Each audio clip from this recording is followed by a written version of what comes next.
Bienvenidos una vez más a este canal de griego. Hoy vamos a estar hablando de la segunda declinación. Ya dijimos anteriormente que en griego hay tres declinaciones, la primera, la segunda y la tercera, y que generalmente comenzamos por la segunda declinación por ser esta la más fácil. En griego tenemos también dos números, por lo menos en el griego koiné, porque en el griego clásico tenemos tres números, el singular para uno, el dual para dos y el plural para tres. Eso ha sido simplificado ya en el koiné y tenemos singular para uno y el plural para dos o más, tal y como lo tenemos en español. Así es de que es más sencillo. La diferencia entre el español y el griego radica en las declinaciones y las declinaciones es la forma en que los griegos determinan cuál es el rol sintáctico de las palabras. En español, nosotros determinamos el rol sintáctico por la posición de las palabras en la oración y por una serie de preposiciones que ponemos a cada una de esas palabras. Los diferentes roles sintácticos son, por ejemplo, sujeto para quien realiza la acción del verbo, complemento directo para quien recibe la acción del verbo, complemento indirecto para quien se beneficia o se perjudica de la acción del verbo y complemento circunstancial para hablar del lugar, del tiempo, de la razón, etcétera, porque hay muchos tipos de complementos circunstanciales. Pues todo eso se hace en griego por medio de los casos. En griego clásico y en griego koiné existen cinco casos: nominativo, genitivo, dativo, acusativo y vocativo. Y cada uno de esos casos va a fungir o va a ocupar se va a utilizar para un rol diferente. Para el sujeto se va a utilizar el nominativo adelphos, terminación omicron sigma, y adelphoi para el plural, terminación omicron iota. Para el genitivo, es decir, el complemento de especificación, lo que nosotros diríamos pertenencia, por ejemplo, el carro de Jorge, ese de Jorge sería un genitivo. Para origen, el hombre de Guatemala, ese de Guatemala sería un genitivo. Para contenido, es decir, el vaso de agua, para hablar del agua que tiene el vaso o la taza de café, también ese de café o de agua sería un genitivo para hablar incluso de la materia de la cual está hecho el objeto. Por ejemplo, el vaso de cristal, hablando de qué está hecho el vaso, ese de cristal sería también un genitivo. En griego se usa exactamente igual, así es de que aquí no hay ningún problema. La traducción simplemente debe incluir una preposición, la preposición de, y ahí ya no tendremos ningún problema. Por ejemplo, aquí, adelfu, terminación omicron upsilon, sería de un hermano. Y adelfón, terminación omega nu, sería de unos hermanos. El dativo en griego se va a utilizar para el complemento em, indirecto, utilizando nosotros la preposición a o para la traducción, y para complemento circunstancial, utilizando nosotros las tres preposiciones en, por o con, cualquiera de ellas. En sí sería más fácil para nosotros traducir si no pensamos en distinguir entre complemento indirecto y complemento circunstancial. Para las personas que saben distinguir entre esos dos elementos muy fácilmente, sí, sirve pensar en eso. Pero si usted todavía no logra determinar la diferencia entre un complemento indirecto y un complemento circunstancial, le sirve mucho pensar que el dativo se puede traducir con una de cinco preposiciones: a, para, en, con, por. Cualquiera de ellas, la que mejor concuerde con el contexto. A veces podría ser que dos o tres preposiciones se puedan usar. En ese caso, vamos a buscar la que mejor concuerde con el contexto y estar alertas a que puede existir una traducción alternativa.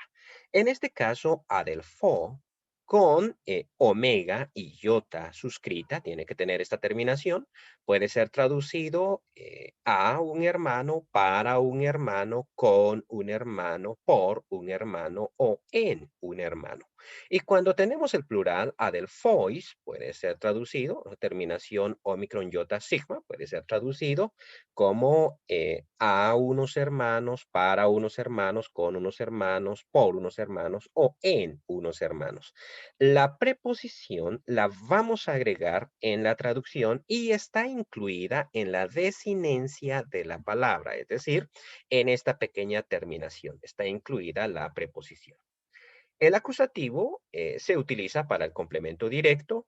Cuando hablamos de personas, generalmente vamos a poner la preposición a, y cuando hablamos de cosas, pues no la ponemos. Traducimos como si fuera un nominativo, solo que vamos a ponerlo en el rol o en el lugar que debe ocupar un complemento directo. Adelfón sería a un hermano y adelfus sería a unos hermanos. Terminación omicron nu en singular y terminación omicron upsilon sigma para el plural.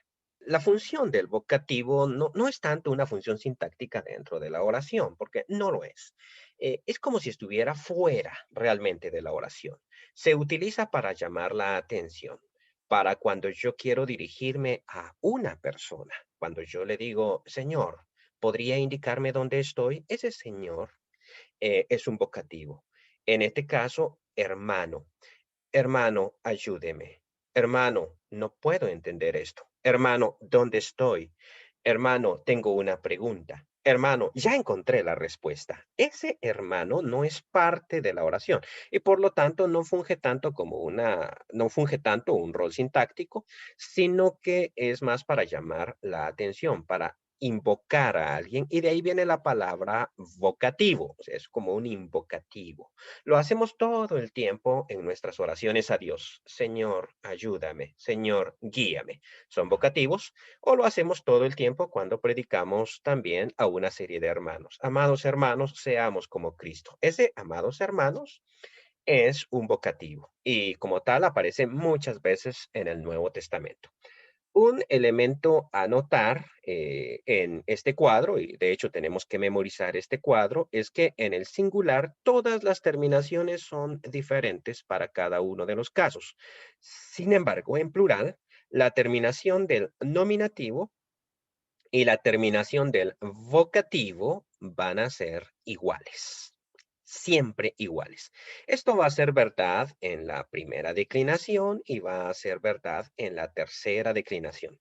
Solamente en la segunda declinación y en algunos casos en la tercera declinación, pero solamente en la segunda declinación, todos los casos, el vocativo va a ser diferente, tiene una terminación distinta.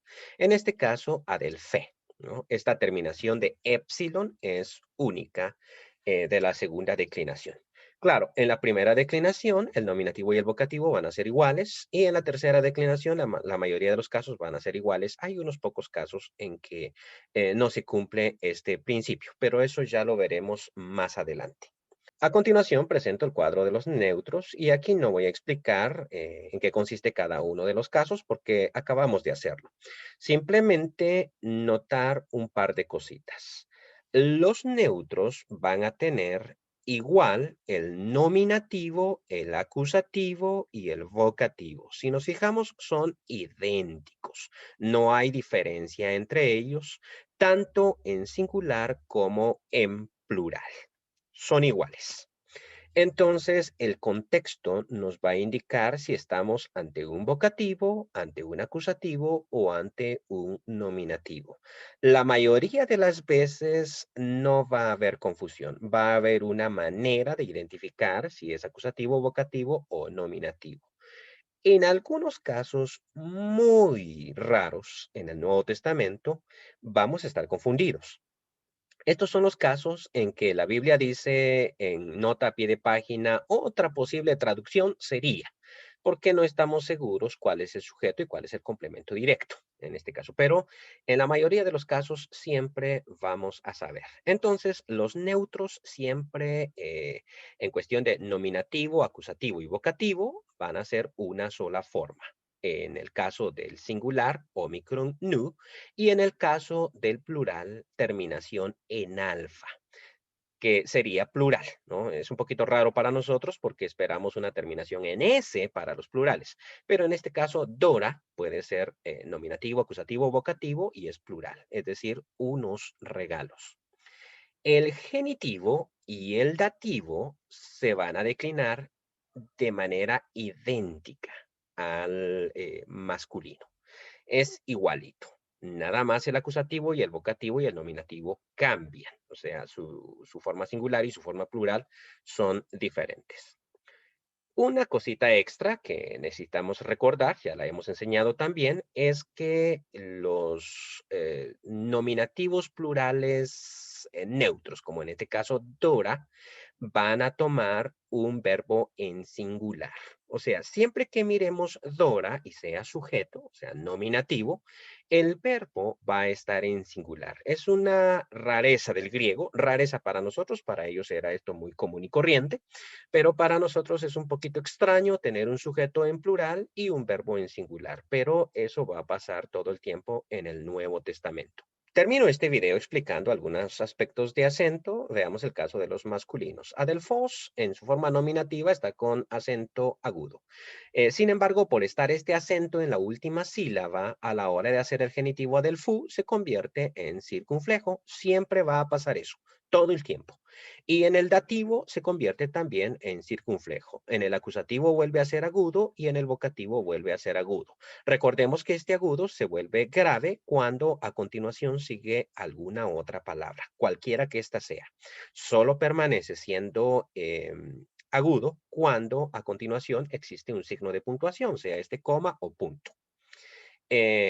Adelphoi va a tener acento agudo, sin embargo, en el genitivo plural, Adelphon se convierte en circunflejo, en el dativo sigue siendo circunflejo, Adelphois, y en el acusativo, aunque la sílaba es larga, Adelphus, siempre va a ser agudo.